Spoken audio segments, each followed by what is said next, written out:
제11장. 너는 내 떡을 물 위에 던져라. 여러 날 후에 도로 찾으리라. 7에게나 8에게 나눠줄지어다. 무슨 재앙이 땅에 임하는지 내가 알지 못함이니라. 구름에 비가 가득하면 땅에 쏟아지며 나무가 나무로나 북으로나 쓰러지면 그 쓰러진 곳에 그냥 있으리라.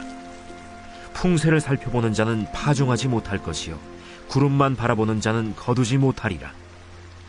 바람의 길이 어떠함과 아이벤 자의 태에서 뼈가 어떻게 자라는지를 내가 알지 못함같이 만사를 성취하시는 하나님의 일을 내가 알지 못하느니라. 너는 아침에 씨를 뿌리고 저녁에도 손을 놓지 말라. 이것이 잘 될는지 저것이 잘 될는지 혹 둘이 잘 될는지 알지 못함이니라. 빛은 실로 아름다운 것이라. 눈으로 해를 보는 것이 즐거운 일이로다. 사람이 여러 해를 살면 항상 즐거워할지로다. 그러나 캄캄한 날들이 많으리니 그 날들을 생각할지로다. 다가올 일은 다 헛되도다. 청년이여, 내 어린 때를 즐거워하며 내 청년의 날들을 마음에 기뻐하여 마음에 원하는 길들과 내 눈이 보는 대로 행하라. 그러나 하나님이 이 모든 일로 말미암아 너를 심판하실 줄 알라. 그런즉 근심이 내 마음에서 떠나게 하며 악이 내 몸에서 물러가게 하라. 어릴 때와 검은 머리의 시절이 다 헛되니라.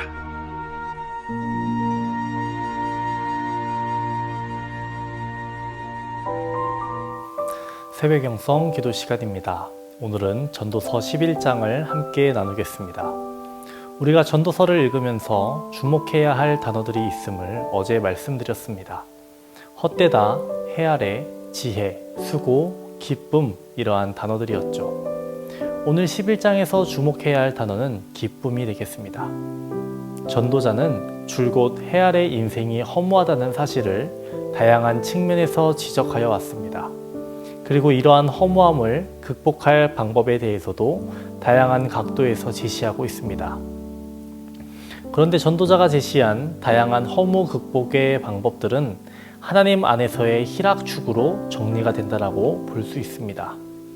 이는 하나님이 주신 삶을 즐기라는 권면이 본서 곳곳에 나오는 사실로도 확인할 수 있습니다. 하나님이 주신 삶을 즐기라는 것은 전도자가 허무함에 직면할 수밖에 없는 헤아래 인생들에게 본서를 통하여 주고자 하는 근본적인 교훈입니다. 이러한 기본 이해에 근거해 본문을 보면 전도자는 먼저 11장 9절 10절에서 모든 헤아래 인생, 특별히 그들 중 청년들을 향하여 자신들의 젊음을 구가하며 자신이 원하는 대로 희락을 추구할 것을 권면합니다. 여러분은 9절의 말씀을 들으시면 어떤 생각이 드십니까? 9절을 보겠습니다. 청년이여, 내 어린 때를 즐거워하며 내 청년의 날들을 마음에 기뻐하여 마음에 원하는 길들과 내 눈이 보는 대로 행하라. 그러나 하나님이 이 모든 일로 말미암아 너를 심판하실 줄 알라. 또 전도서 12장 1절의 말씀을 어떻게 받아들이십니까? 너는 청년의 때에 너의 창조주를 기억하라. 곧 곤고한 날이 이르기 전에 나는 아무나기 없다고 할 해들이 가깝기 전에. 청년의 상징은 젊음과 열정입니다. 여러분은 이 말씀은 나와 상관이 없는 말씀으로 여기십니까? 그런데 이 말씀은 우리의 생각을 조금만 바꾸면 모든 연령을 포함하는 말씀이 됩니다. 사람은 20대 중반이 지나면 늙는다고 합니다. 노화를 겪는다고 하죠. 우리는 우리의 시선을 조금만 바꿔서 젊음의 때를 생각해 본다면 바로 오늘이, 바로 지금 이 순간이 내 남은 삶의 가장 젊은 때임을, 청년의 때임을 알게 됩니다. 지금 여러분이 보내고 있는 이 시간이 여러분 삶의 가장 젊은 때임을 인정하십니까? 우리는 내일이 되면 내 인생의 두 번째로 젊은 날을 만나게 되는 것입니다. 그 다음 날은 또 가장 젊은 날을 만나게 되는 것이죠. 우리는 계속해서 청년의 삶을 살아가게 되는 것입니다. 요즘에는 이런 말이 있습니다. 60대는 제2의 청춘이다. 전도자는 말합니다. 청년이여, 내 어린 때를 즐거워하며 내 청년의 날들을 마음에 기뻐하여 마음에 원하는 길들과 내 눈이 보는 대로 행하라. 여러분 즐거워하며 마음에 기뻐하며 마음에 원하는 길들과 눈이 보이는 대로 하십시오. 단 조건이 있습니다. 주님 안에서 해야 합니다. 왜냐하면 심판이라는 전제 조건이 있기 때문입니다. 사도 바울은 이렇게 말했습니다. 빌립보서 4장 4절 말씀에 주 안에서 항상 기뻐하라. 내가 다시 말하노니 기뻐하라. 제가 작년과 올해를 겪으면서 노후와 노화에 대한 관심을 갖게 되었습니다. 누구나 노년기를 겪게 됩니다. 제 부모님도 노년기를 겪을 것이고 제 자신도 노년기를 겪을 날이 오겠죠. 그러면서 어떻게 하면 노년기를 잘 보낼 수 있을까? 교회가 노인 세대를 어떻게 도울 수 있을까를 생각하게 되었고 공부도 하고 자료도 찾아보았습니다. 그런데 그 자료 중에 제 예상과는 다른 정보를 접하게 되었습니다. 그것은 인생을 유아기, 청소년기, 청년기, 성인기, 노년기를 나눠서 인생의 만족도를 평가한 그래프를 보게 되었는데요. 60대에서 80대가 가장 만족도가 높다라는 내용이었습니다. 저는 이것을 보면서 왜 이런 데이터가 나왔을까라는 의문을 던졌습니다. 이것은 서양 사람들을 중심으로 한 데이터여서 그런 건가? 서양 사람들도 모두 청소년기를, 성인기를 겪는데 왜 노년기가 가장 만족도가 높을까? 우리나라 사람도 그럴까라는 의문이 생겼습니다.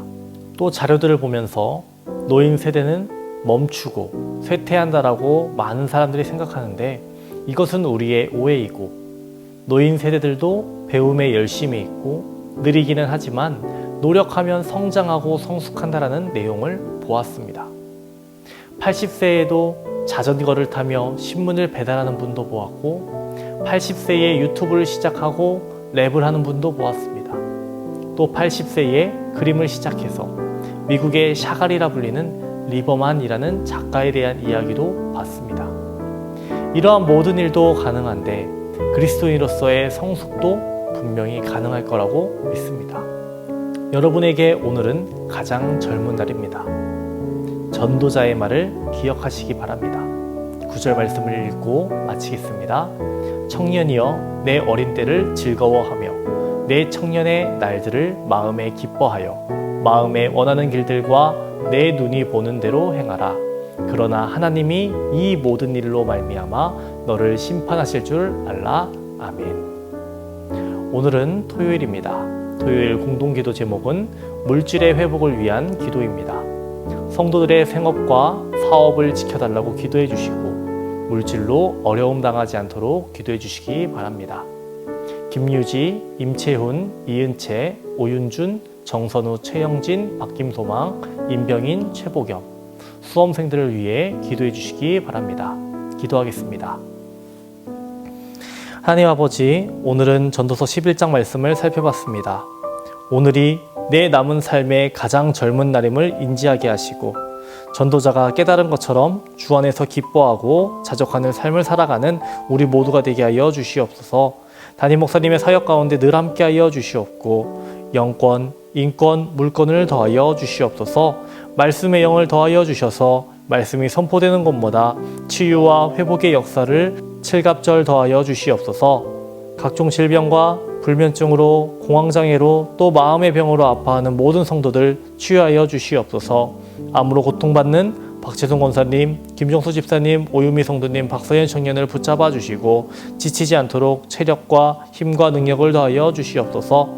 교회 지하 리모델링 공사 중에 있습니다. 하나님 모든 가정 가운데 함께하여 주시옵소서. 부족함이 없도록 채워주시고 다음 세대를 돕는 마음, 사랑하는 마음을 우리에게 허락하여 주시옵소서.